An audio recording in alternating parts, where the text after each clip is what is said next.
125,000นะจ๊ะ นั่นแหละเด้อบ่เว้ย ค่าน้ำมันก็อยู่หั่นล่ะข่อยมีสำนั้นล่ะมันไว้มื้อหน้าเดี๋ยวค่อยอาศัยอยู่อีกเด้อไอ้ก้าวเด้อ ได้ในห้องไทยแล้วบ่เนี่ย โดยก็ได้ซื้อน้ำหวานกิน โดย ที่จริงก็เมื่อยแห้งอยู่ดอกเข้าใจอยู่ดอก อืม ขอบใจเด้อไอ้ก้าวเด้อ เด้อขมุกเข้าใจหลาย โดยอืมกินน้ำหวานเพิ่นมีบ่อน้ำแข็ง ๆมีอยู่ ต่างมาเล่นน้ำกันเลยนี่หยังข่อยสิเอิ้นหาเด้อ โดย แล้วข่อยสิไปเบิ่งเสาเฮือนเจ้าก่อน พอดีมามันก็ได้มีโอกาสได้กินข้าวกับเราพี่น้องมันก็ได้ ก็ยือไปเนาะ ก็ยือไปได้กินข้าวน้ำกันไอ้ต้นมันง่ายอย่างนี้นะบัดเทพืชนี่ก็จะหาเจ้าน้ำมาแก่น้ำได้เถอะเทพืชนี่บ่ญาติเขากันรถเจ้าบืนได้ทำไรฝากติดตามเบาโอลิแหน่เด้อพี่น้องเบิดสุปูสุคนจะกล้ามาอีกแล้ว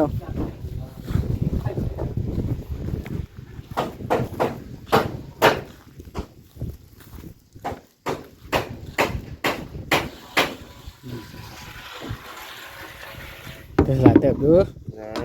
สบายดี สบายดี โดยที่ต้องเอาความ มันร้อนแห้งเนาะอากาศเนาะ ช่วงนี้ช่วงอาการอากาศร้อนช่วงนี้นะ รถไทยจะบ่บอกเก่านี่รถไทยจะบ่ แม่รถไทยก่อนนี้นะ บอกเก่ามีรถไทยอยู่เด้นี่ รถไทยนี่คันนี้ที่ว่าตุซิดซ่อมให้นะพี่น้อง มันคือได้อยู่เนาะ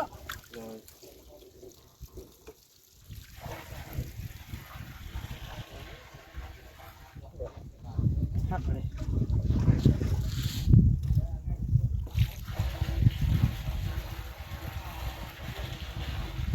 ว่าลายเตอร์เนาะลายเตอร์แล้ว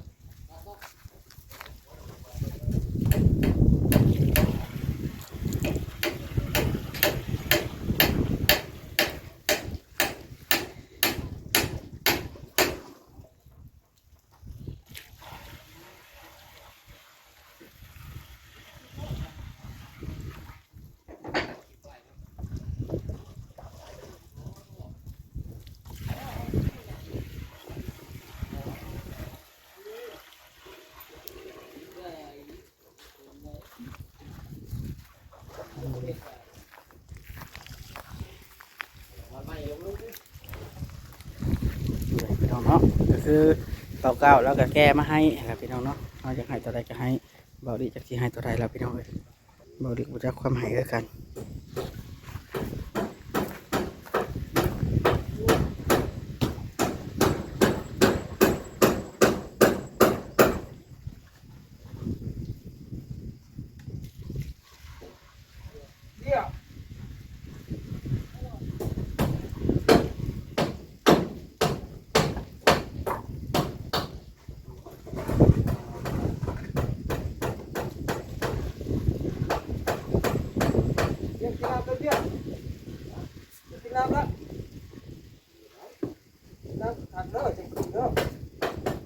ไปส่งน้ำกินไหน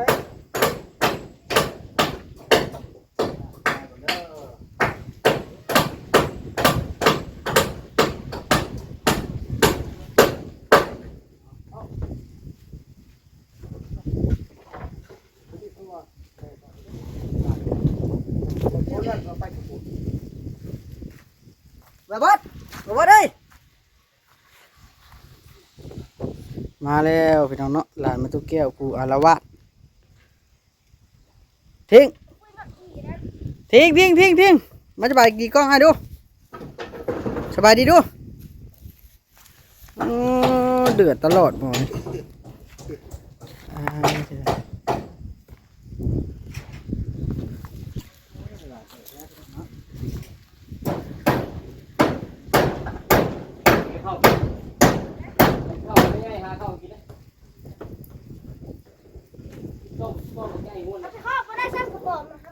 ลายมือแล้วอยากใช้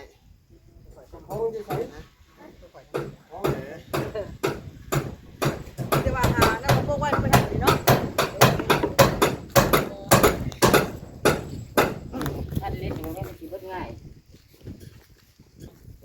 บ่น้ำมันสิมา จ้ะ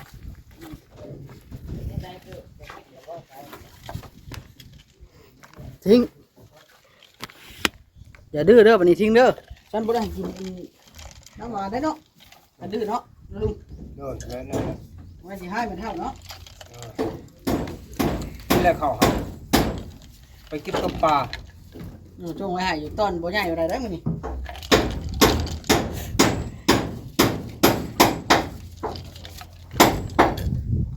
ยังจะทั้งหลายออกมาด้วยว่าอย่างนี้บ่ทันได้ฟัง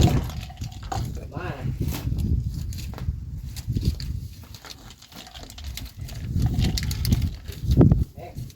ของรัดอยู่ล่างเลยลุงเอ้ย ตัดเพิ่มขึ้นนะ แต่ได้เหรอแล้วเจ้าถือรัด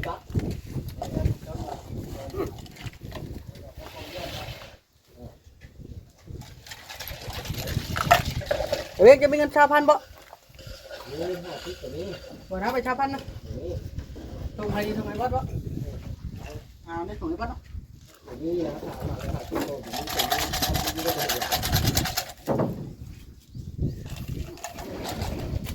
คุณถ้ามีเงิน5,000เดี๋ยวว่ามีเงิน5,000เดี๋ยวได้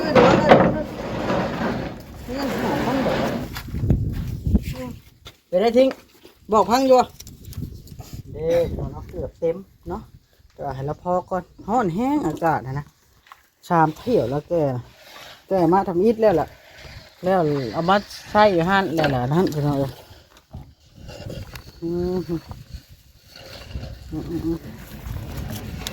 ต่างหาแล้วเลยเบาลึกบ่ได้นั่นได้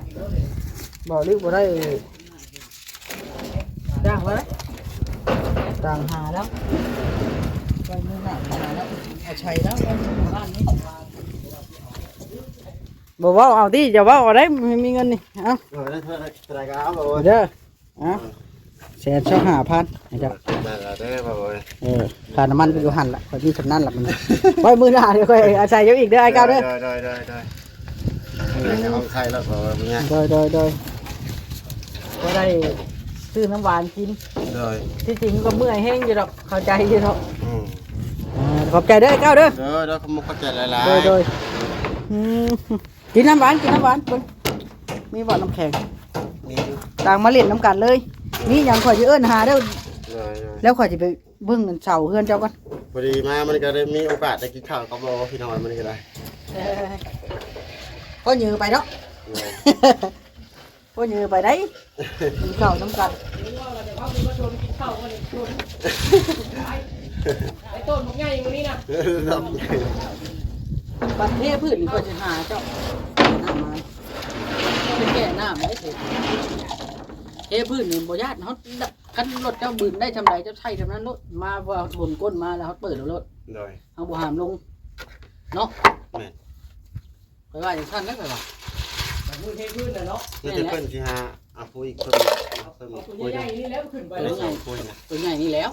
ที่ไหนได้ปะ ไอ้คอยรังกับว่าแล้วเขาเปิดเลยดิ เดี๋ยวน่าเดี๋ยวเติมลมมาใส่อีกนะ แบบว่ามือมันจะคุยกันเลย ไม่ใช่เพิ่นครับ ละเอียดนะรถมาแล้วคอยกับว่าแล้วเปิดตาตา ข้างรถใช้ก็บอกแล้วข้างรถเลยเนาะ รถบ่ได้ค่อยใส่แหละก็บ่ได้นั่น บ่ได้เคย บ่ได้เติม ขี่ ลม บ่ได้ขี่เนาะ แม่น อืมที่จริงนะพี่น้องน้ำมันก็เกือบ50,000แล้ว50,000แล้ว โดย แล้วก็ค่าไผ่แล้วอีกเด้พี่น้องค่าแล้วล่างให้อีกเบาเรียงให้แล้วแต่แสนเช้าหาเด้เด้ บ่ยังมาโอ้ย ไว้มือหน้าเด้อมือหน้าข่อยจะไปเบิ่งเสาแล้วพอเอาแล้วสิเอา โดย มันก็อยากหน่อยจูพี่น้องเลยนะครับต่างหาแล้วก็ต่างซอยต่างมาเล่นน้ำกัน ไว้มือหน้ามีงานมีการหาจังเอิญแล้วพี่น้องเลยเด้อครับเด้อ โดย โอเคโดยเพราะว่าเฮากันยังไม่ได้ถามผู้ใหญ่เพิ่นนะสิให้เท่าไรเนาะเฮาก็คันเฮาให้หลายเฮาก็เกรงใจเพิ่นไหนเฮาบ่ได้ถามเพิ่นเนาะเพราะว่าปรึกษาเพิ่นแล้วเฮาจังสิปรึกษาขึ้นอีกทีว่ามันเฮาสมควรให้เท่าไรเพราะเฮาต้องอธิบายว่าค่าน้ำมันเท่านั้นค่าไฟค่าแห้งมันความเมื่อยความร้อนต่างนั่นหลายเนาะ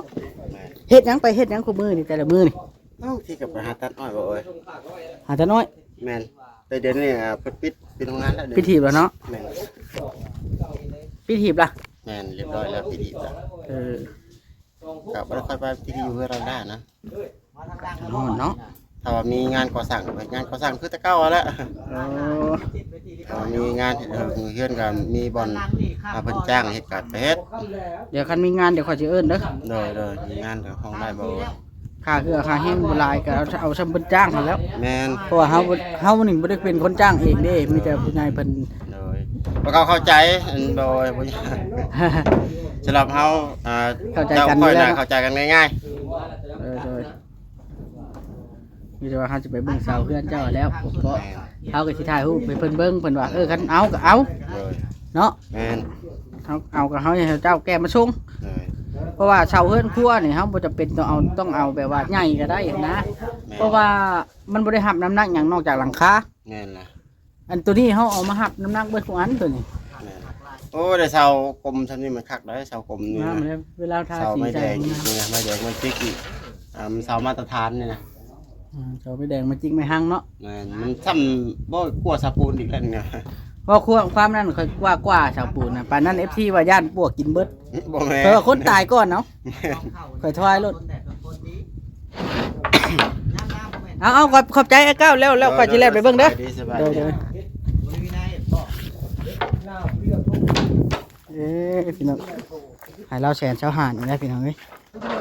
ที่จริงนะน้ำ3พู้ยกับพู้ยละ30เด้อค่าน้ำมันแล้วอีกว่าลีกันให้เราสำนั้นก่อนเนาะ ก็สร้างนี่ไง เฮ้ย ทางเอาผมมีหายมีหน้าเนาะ ไปซื้อกินแล้วแหละไป จะฮ้อนบ่ แม่ รับแล้วบ่ชุมนะ รับแล้วสบายดีบ้านนอกบ้านนาเฮานี่มีหายมีหน้าก็ถือว่าโอ้รวยได้ แม่นว่าโอลิแต่บุ้มให้มีหน้านี่ถือว่ายากเลยพี่น้องลำบาก น้ำอยู่ตาราง ลำบากหลาย น้ำก็ได้ บ่แก้วไปตัดอยู่นอกคือเก่า ต้นหน้าเอาไว้ใส่ ยอก มีหน้า อยู่แล้ว ตัด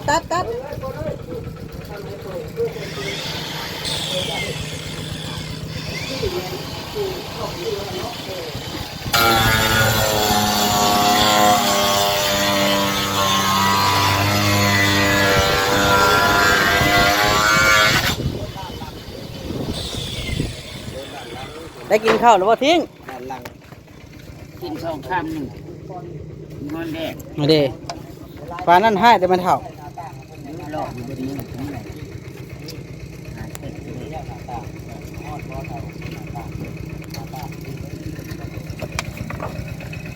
มาตั้งช่องกันแล้วเนาะห้องน้อยๆเนาะ สำหรับครอบครัวที่น้อยเนาะนะว่าต่อไปทำให้จะว่าเป็นทางนี้นะครับเรื่องการเป็นสร้างหลังเลยเพื่อจะเพิ่มเบาๆ เพิ่นน่าจะเพิ่นช่วยคนนะเพิ่นบ่ได้ช่วยให้รวยแล้วเพิ่นช่วยให้มีทำมาหากินช่วยให้ คนทางอาปาก มันจะระบาดได้เนาะ นี่จะได้เกิด ก็ในการแปลว่าให้มีบ่อนส้นคนส้นแดดร้านนี้เขามีบ่อนคนส้นแดดเนาะก็ต้องทำมาหากินได้เนาะไม่ได้ขายมันก็ชอบ เรื่องแม่งเนี่ย เรื่องในมันทันนี่นั่นโอ้ขันมันซ้อนก็ ซื้อได้เยอะจะบอกว่าซื้อเฮ้ยทำจะตื่นเต้นไม่ได้ เจ้าอย่าเผาตื่นเต้นแม่นี่ อันนี้ นี่ ถ้าต้องแทกเอาได้เพื่อมันมาจากเช่นถ้ามันบ่ได้เป็นได้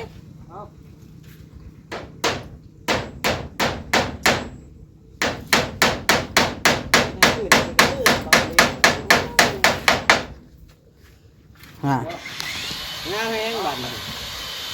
ตักอันนี้นี่นะที่ขึ้นด้วยกันเลยขึ้นนี่น่าจะได้เอานะ เริ่มพาได้เดี๋ยวเช็ดจิ้น น่าจะได้ทำลูกติ้งแล้วมือเนาะมือน่าจะได้ทำลูกติ้ง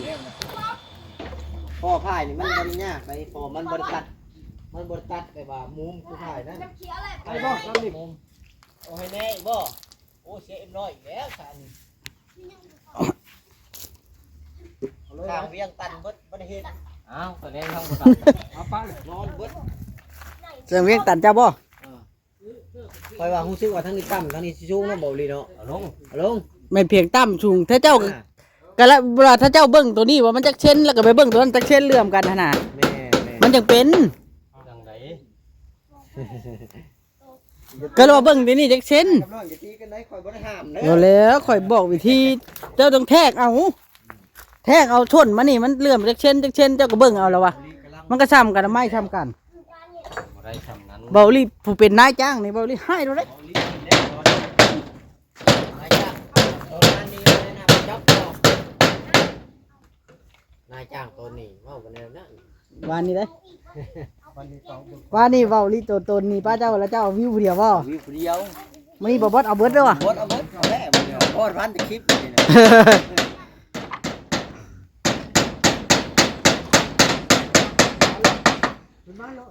ทางนี้น่ะเรียบร้อยทางนี้นะว่าแอน น้ำแห้ง ทีเดียว น้ำแห้งพี่น้อง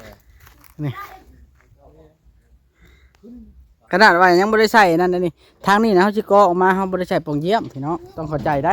ขณะเวลาเฮาเอาหลังคาขึ้นไปแล้วมันสิตันปล่องเยี่ยมไว้เลยไข่บ่ได้บ่มี ใครบ่ได้คือเก่าเนาะ แม่นตัวนี้นี่เฮามันเป็นห้องหนึ่งบ่ได้ใหญ่มีแต่2 เมตรคูณ3นึงแต่ละห้องนะ2 เมตรคูณ3แล้วเฮาใส่ปล่องเยี่ยมปล่องหนึงมันก็เกินพอแล้วเนาะบ่แอนว่าสิใส่ข้างนี้คือกันเบาลีน่ะมันจังแอมง่ายทางนั้นน่ะแต่ว่าเบาลีวากไว้ไข่เบิ่งปลาแก้วพร้อม ไปพี่ก่อนค่อยตอก ใช้ซองเบิ่ง แม่ช่องเบิ่งกัน เพราะว่ามันต้อง เขาคิดดีแฮงบ่ลืม อุ้ยเบา แม่ ลี นว่าเราไปขอหน่อไม้นำเราบ่ บ่ลอกแปลว่าบ่ความซื่อซะบ่แอนเฮ็ดอีสังเฮาก็ปรึกษาผู้ใหญ่เพิ่นนั่นแหล้ว แม่นเพราะว่าเฮาก็ทำตามหน้าที่ของเพิ่น